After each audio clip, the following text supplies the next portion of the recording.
and delighted to extend a warm welcome to you all. I would like to invite my friend Jacob to give a welcome speech. A pleasant good evening, ladies and gentlemen, boys and girls, seniors and staff. Welcome to our school's third annual day celebration. It is a special occasion where we come together to celebrate the achievements and talents of our students. எல்லாருக்கும் வணக்கம். நம்ம பிள்ளைங்க எல்லாம் +2 வரைக்கும் நம்ம ஸ்கூல்லே படிக்கிறதுக்கான வாய்ப்பு வந்திருக்கு. அதுக்காக மேனேஜ்மெண்ட்டுக்கு, பெற்றோருக்கு, இதுக்காக உதவுனவங்க ஒவ்வொருத்தருக்கும் இந்த இடத்துல நன்றி சொல்ல விரும்புகிறேன். ஒரு சின்ன கதை மாத்திரம் சொல்லி நிப்பாட்டிடுறேன். ஒரு ஊரில் ஒரு 10 வயசு பையன் இருந்தான். அந்த பையன் ரொம்ப ஃபாஸ்ட்டாக ஓடுவான். ஊரே திரும்பி பார்க்குற அளவுக்கு ஸ்பீடாக ஓடுவான். அந்த ஊரே அவனை ரொம்ப பார்த்து மகிழ்ச்சியாக ஒவ்வொரு போட்டியிலையும் கைதட்டி கொண்டாடுச்சு. அப்போ அவங்க வாத்தியார் மாத்திரம் மகிழ்ச்சியாக கைதட்டவே இல்லை. ஏண்டா ஃபஸ்ட்டு வரிசையில் உட்காந்துருக்க நம்ம வாத்தியார் நம்மளை பார்த்துட்டு ஒன்றுமே சொல்ல மாட்டேங்கிறாரு அப்படின்னு யோசிச்சான். அவர்கிட்ட போய் என்னன்னு கேட்டான். தம்பி, நீ இதில் வெற்றி பெறதெல்லாம் முக்கியம் இல்லை. நான் ஒரு போட்டி வைக்கிறேன். அந்த போட்டியில் நீ வெற்றி பெற்றேன்னா நான் மகிழ்ச்சியாக கைதட்டி உனக்கு கொண்டாட்டம் பண்ணுறேன் அப்படின்னு சொல்லி சொன்னார். சரிங்க சார், சொல்லுங்க சார் போட்டியை அப்படின்னு சொல்லி கேட்டான். அந்த ஓட்டப்பந்தயத்தோட ஆரம்ப போட்டில் நிற்க வச்சாரு. அதுக்கப்புறம் ஒரு வயசான தாத்தாவையும் ஒரு கண்ணு தெரியாத பாட்டியவும் அவனோட 2 சைட்லேயும் கொண்டாந்து நிப்பாட்டினாரு. நிப்பாட்டிட்டு, தம்பி, ஒரு 2 கையாலேயே இவங்க 2 பேரையும் பிடிச்சிக்கிட்டு இந்த ஆரம்ப கோட்டிலிருந்து வெற்றி கோட்டு வரைக்கும் அவங்கள கூப்பிட்டுட்டு போய் விடணும். இதுதான் உன்னோட போட்டி அப்படின்னு சொன்னாரு. சரிங்க சார், செய்யறேன் அப்படின்னு சொல்லி சந்தோஷமா சொன்னான். அவர் 1 2 3 அப்படின்னு சொன்னாரு. உடனே அவன் அவங்க 2 பேரையும் இழுத்தான். 2 பேர் காலையே தூக்கி வைக்கல. அவங்க 2 பேர் கை விட்டுட்டு வேகமா ஓடிட்டான். யாருமே கை தட்டல, யாருமே மகிழ்ச்சியா இல்லை. என்னடா இத்தனை தடவை மகிழ்ச்சியா கை தட்டினவங்க இப்ப யாருமே கை தட்ட மாட்டேங்கிறாங்களேன்னு யோசிச்சான். போய் சார்ட்ட என்ன சார் அப்படின்னு கேட்டான். இதுல இருந்து நான் என்ன சொல்லணும் அப்படின்னு நினைக்கிறேன்னா, கல்விங்கிறது நம்ம மாத்திரம் ஆரம்ப கோட்டில இருந்து ஓடி வெற்றி கோட்டை அடைகிறது இல்லை. நம்மளை சுற்றி நம்மளோட பலவீனமா இருக்கிறவங்களையும் சேர்த்து கையை பிடிச்சி எடுத்துக்கிட்டு வெற்றி கோட்டை நோக்கி ஓடுறது தான் கல்வி. இந்த குட்டி கதையை அப்பப்போ நம்ம குழந்தைங்களுக்கு பெற்றோரும் டீச்சரும் அவங்களுக்கு வீட்டில் ஞாபகப்படுத்திக்கிட்டே இருக்கணும் அப்படின்னு நான் கேட்டுக்கிறேன். ரொம்ப நன்றிங்க. Let's start the program with prayer song.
dentist, I'm a dentist. What do you do?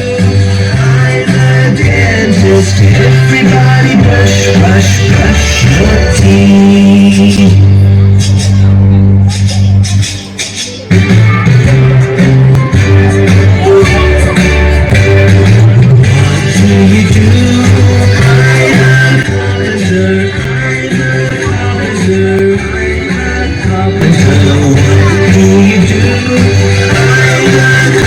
Everybody bang your hammer.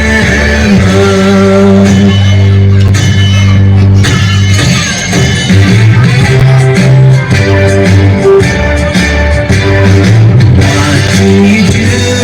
I'm a pilot. I'm a pilot. I'm a pilot. What do you do? I'm a pilot. Everybody fly a beep, beep.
ராவணனை வீழ்த்தி சீதையை மீட்டுக் கொண்டு வருகிறார்.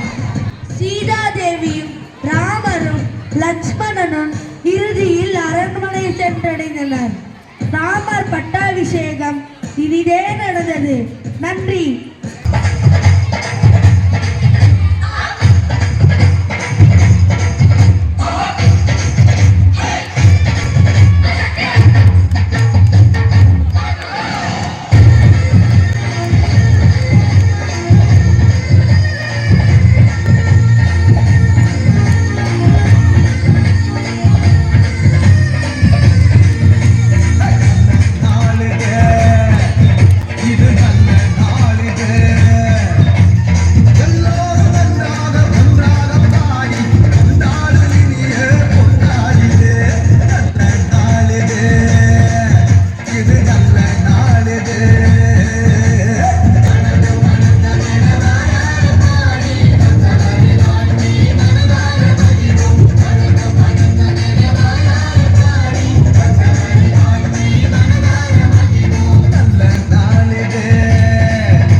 Because I didn't get my money's worth, that's why.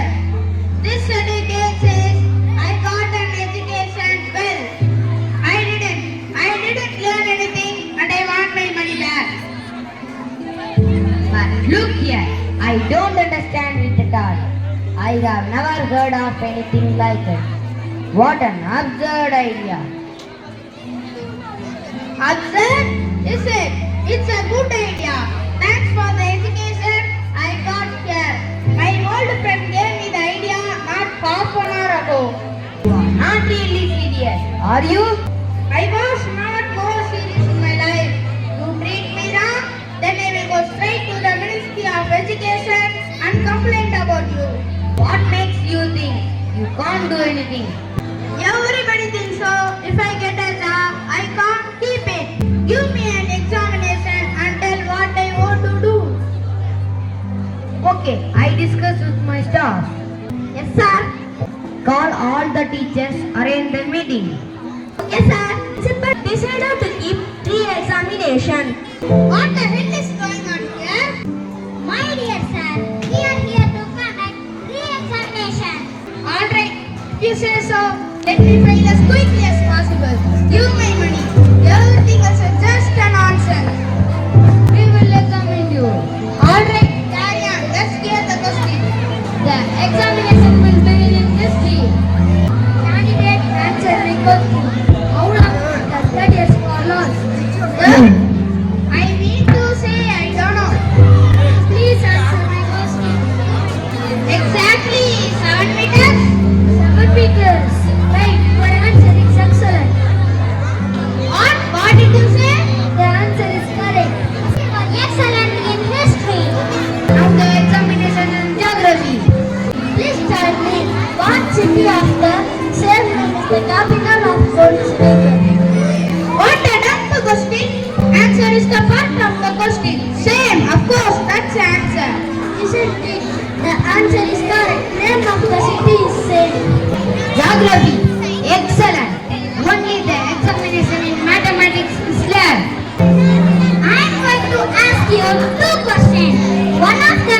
easy, the other is hard.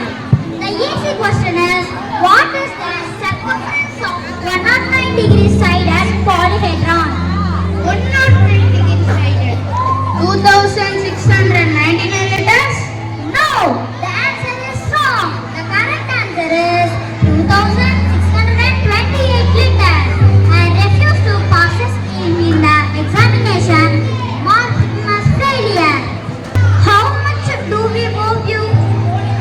Totally I paid 5,682 crowns and 13 dollars. Yes, it's right. I congratulate you. That was my difficult question. What?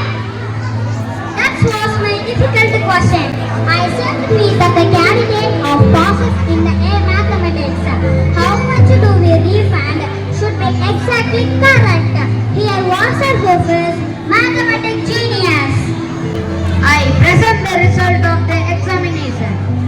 Wasserhoff has passed in every subject and we awarded him for his graduation. காட்சி 1. ஊர் தலைவர் முன்னிலை. வாடா பூவண்ணா, நீங்க 2 பேரும் இந்த பதவியை உங்களுக்கு கொடுக்க சொன்னீங்க. ஆனா உங்கள யார் சிறந்தவரோ அவங்களுக்கு தான் இந்த பதவியை நான் கொடுப்பேன். சரி தலைவரே, அதுக்கு நாங்க என்ன பண்ணணும்? நான் ஒரு 3 போட்டியில யார் ஜெயிக்கிறாங்களோ அவங்களுக்கு தான் இந்த பதவியை நான் கொடுப்பேன். சரி தலைவரே. முதல் போட்டி, மக்களுக்கு பிடித்தவங்களாக நீங்க இருக்கணும். 2வது போட்டி, இந்த ஊர் மக்களுக்கு சமூக பொருளாதார முன்னேற்றத்தை உயர்த்தணும். 3வது போட்டி, மக்கள்கிட்ட அன்பு காட்டணும். இந்த 3 போட்டியில யார் சிறந்தவராக இருக்காங்களோ அவங்களுக்கு தான் இந்த பதவியை நான் கொடுப்பேன். சரி தலைவரே. அக்காவுக்கும் விருந்து வைப்போம். அக்கா, இங்க கொஞ்சம் வாங்களே. அண்ணே, உங்களுக்கு தானே, இங்க கொஞ்சம் வாங்க. நம்ம ஊர் மக்களுக்காக எங்க வீட்டுல நாங்க விருந்து வச்சிருக்கோம். நீங்க எல்லாரும் கண்டிப்பா வரணும். நாளைக்கு மத்தியம் 12 மணிக்கு நீங்க வர வரைக்கும் நான் காத்திருப்பேன். எந்த இடத்துலப்பா? வீட்டுல தானே, நீங்க எல்லாரும் கண்டிப்பா வரணும். தலைவர் சொன்னாரு எல்லாருக்கும் அன்பு கலந்து. நம்ம ஊர் கேட்டதுக்காக கல்வி கத்துருக்கார். சரி, அப்படியே. ஆமாப்பா, எங்க வீட்டுதான்ப்பா.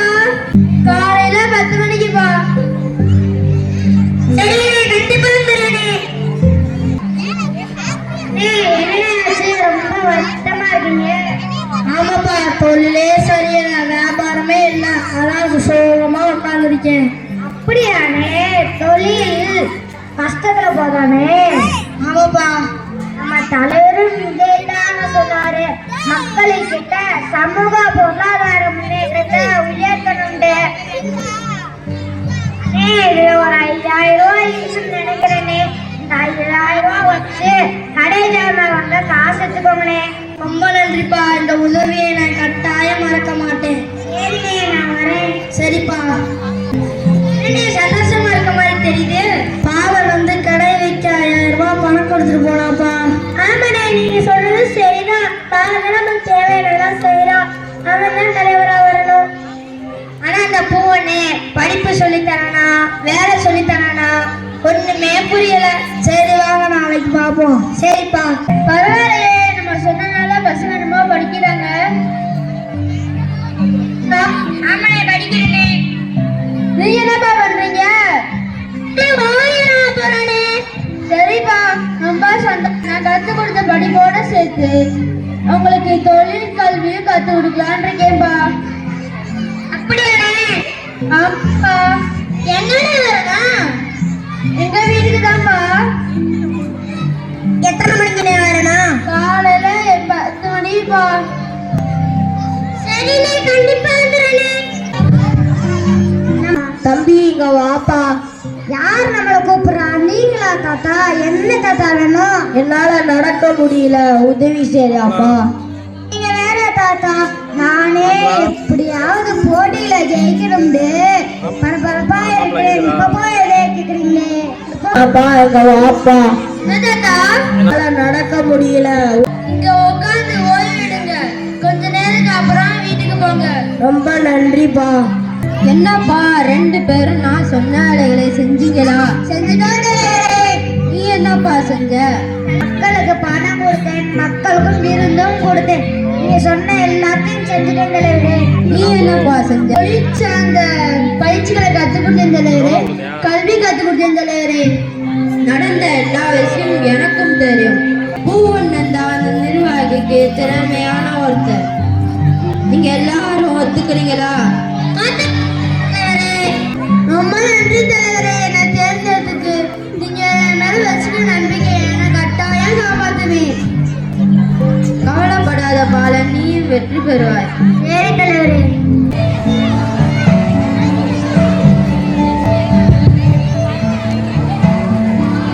இயற்கை அழைத்து வாழ்ந்திட நினைத்தாய் நியாயமா? மடியினை சுமப்பவள் மனதினை வதைத்தால் தாங்குமா? இறைவன் தந்த இந்த இயற்கையினை உங்கள் நெஞ்சம் மறந்து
Paja. Oh, you leave that to me. Don't any of you worry yourself about that. I will do all that.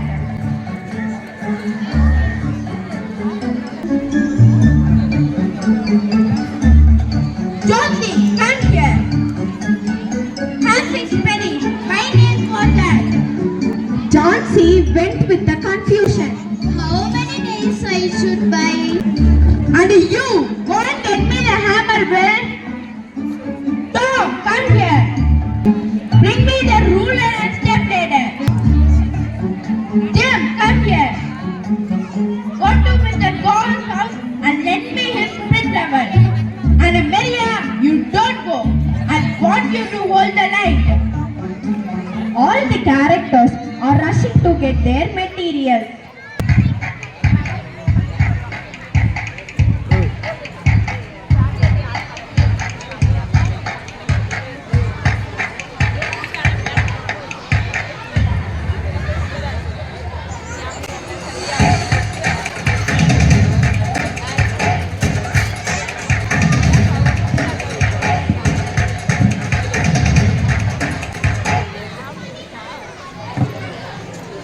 Uncle Father stood up on the ladder by holding the photo frame. Oh, it was sweating. Uncle Father searching his handkerchief. Where was my handkerchief? Find and give it to me first. I need it now. Everyone rushed to find the handkerchief. Then Uncle Father is finding his handkerchief on his pocket. Oh, you can give it up. I'll find it myself now. Where is your nail, Uncle Potter? Uncle Father putting the nail down. Oh no, now the nail was gone. Everyone searching the nail. Yeah, I found it. Here it is. Yes, give it to me. Give me the hammer, Will.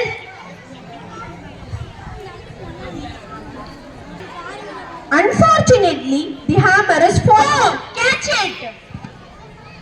Keep it safely, Paja. Give me the split level, Jim. Now I'm going to point on the wall using the split level. Again, the hammer is falling down. Oh, I forgot the point where I marked it. You idiot! Can't you even remember a single point? Oh, this man forgot the point and scolding me.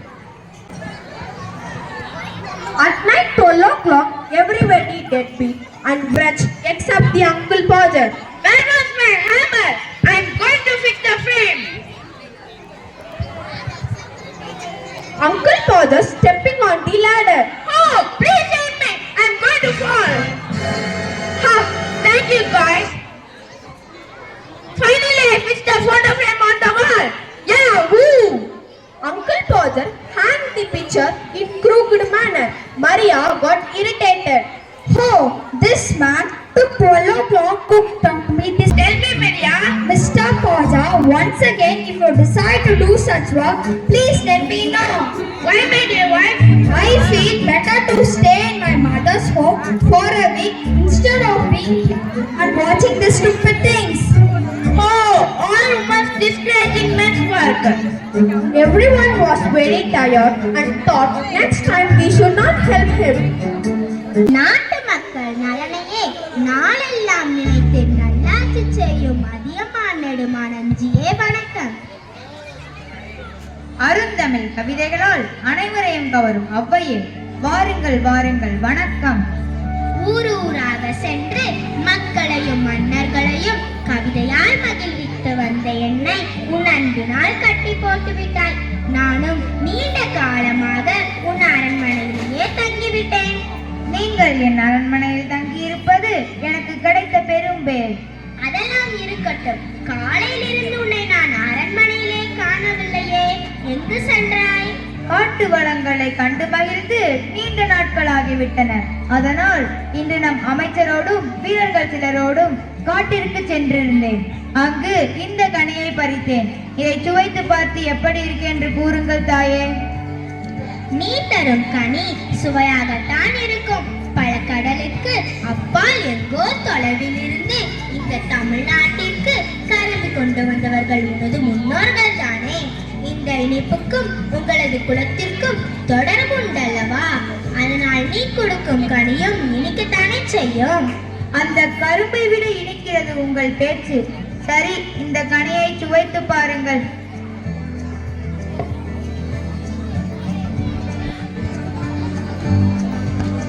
Athiyaman நெல்லிக்கனியை ஔவையாரிடம் தருகிறார்.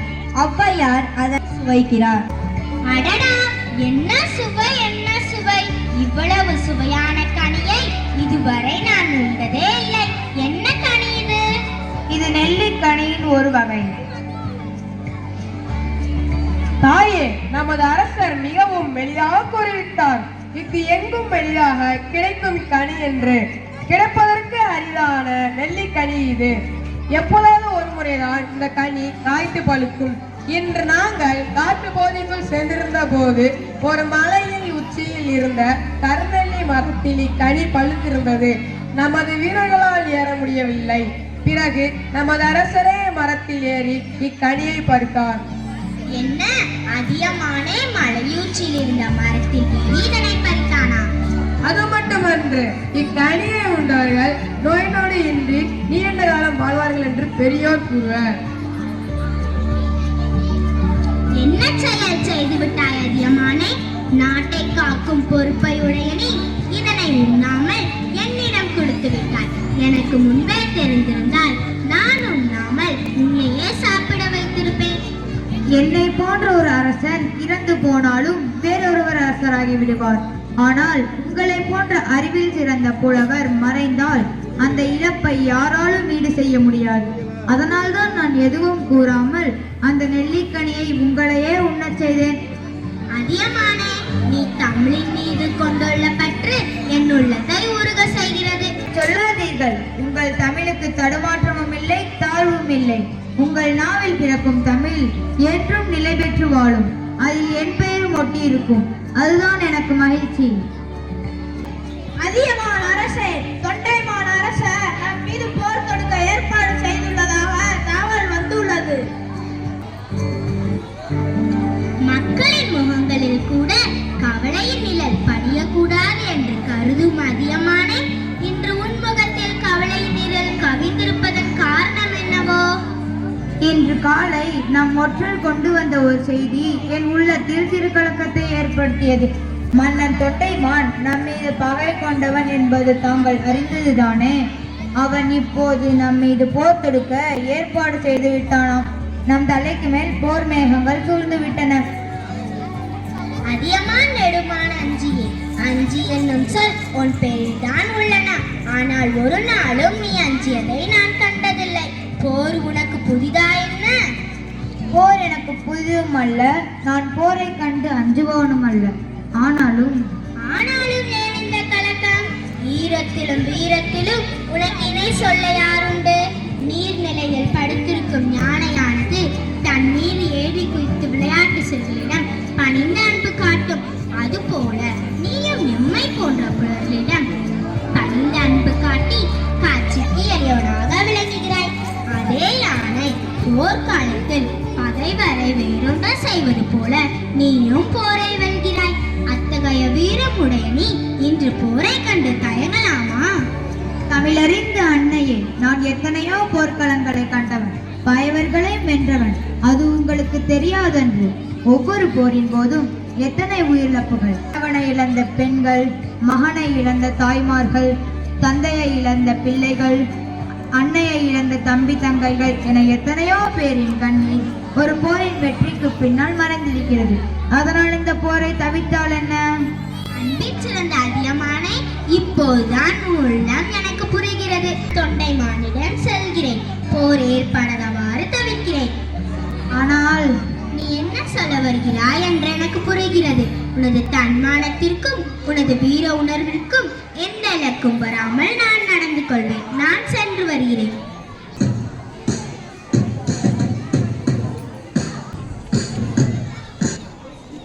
படைத்தலைவரே, நமது படையினர் போருக்கு ஆயத்தமாக உள்ளனரா? படை வீரர்கள் தயாராக உள்ளனர். போர் கருவிகளும் தேவைக்கு அதிகமாகவே உள்ளன அரசே. மகிழ்ச்சி. நாம் படையின் பெருக்கத்தை கண்டு அந்த அதியமான் அதிர்ந்து போக வேண்டும்.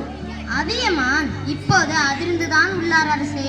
அதனாலதான் அவர் சமாதானம் வேண்டி புலவர் ஒருவரை தூது அனுப்பி உள்ளார். என்ன, அதியமான் தூது அனுப்பியுள்ளானா? ஆம் அரசே, சற்று முன்றுதான் நமது தூதுவரிடமிருந்து செய்தி வந்தது. அதியமானின் தூதுவராக ஔவையார் நமது அரண்மனைக்கு வந்து கொண்டிருக்கிறாராம். வரட்டும் வரட்டும், அஞ்சிடமிருந்து தூது வரும். அவை நாம் போர் கருவிகளின் பெருகினை கண்டு அஞ்சி ஓட போகின்றார் பாருங்கள். அதோ ஔவையார் வந்து விட்டார். போரை நிறுத்த வந்திருக்கும் அவையே, வருக வருக. தொண்டைமான் தரும் வரவேற்பை பார்த்தால் என்னை எதிர்பார்த்து காத்திருப்பது போல் தோன்றுகிறது. என் பகைவரை நாட்டிலிருந்து வந்தாலும் தாங்கள் தமிழ் புலவர் அல்லவா? தங்கள் வருகை எனக்கு மகிழ்ச்சி அளிக்கின்றது. நீயும் தமிழின் மீது அன்புடையவன் என்று கருதும் போது நானும் மகிழ்ச்சி அடைகிறேன். அந்த மகிழ்ச்சியோடு எனது படைக்கல கொட்டிலை பார்த்து வரலாம் வாருங்களேன். போர் கருவிகளை பார்த்து நான் என்ன செய்ய போகிறேன்?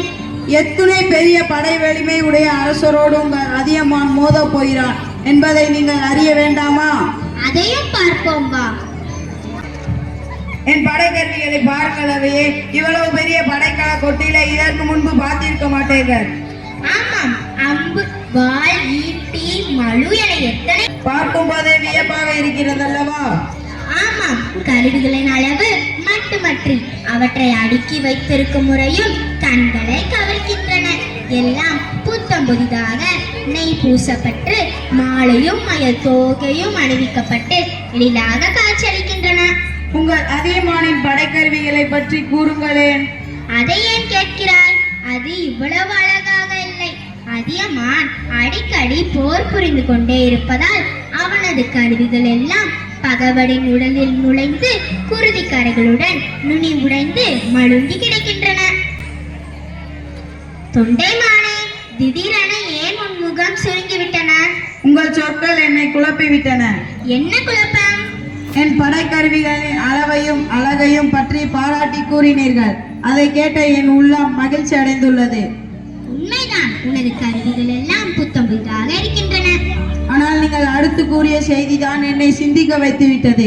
அதியமானின் படைக்கருவிகள் போரில் வளைந்தும் நெளிந்தும் கிடக்கின்றன என்று கூறுகிறீர்களே, அதுதான் எனக்கு உண்மையை புரிய வைத்துள்ளது. என்ன உண்மையை புரிந்து கொண்டாய்? என்னிடம் படைக்கருவிகள் தான் மிகுதியாக உள்ளன. நான் இதுவரை போர்க்களத்தை கண்டதில்லை. ஆனால் அதியமான் பல போர்களை நடத்தி அதில் வெற்றி கண்டவன். அவனோடு போரிடுவது எத்தகைய அழிவை தரும் என்பதை நான் புரிந்து கொண்டேன். அருமை அருமை, நான் கூறியதின் பொருளை தெளிவாக புரிந்து கொண்டாய். என் கண்களை திறந்த தாயே, போர் வேண்டாம் என அதியமானிடம் கூறிவிடுங்கள். மிகவும் மகிழ்ச்சி தொண்டைமானே, அப்படியே கூறிவிடுகிறேன். போரில்லா உலகம் மகிழ்ச்சியோடு திளைக்கட்டும். நான் சென்று வருகிறேன்.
of you who have graced this occasion. I want to thank our dedicated teachers and staff who have worked tirelessly behind the scene to ensure everything runs smooth. Let us carry forward the spirit of joy that we have experienced tonight. Once again, thank you all for being part of this event, and we looking forward to seeing you again next year. Have a wonderful evening.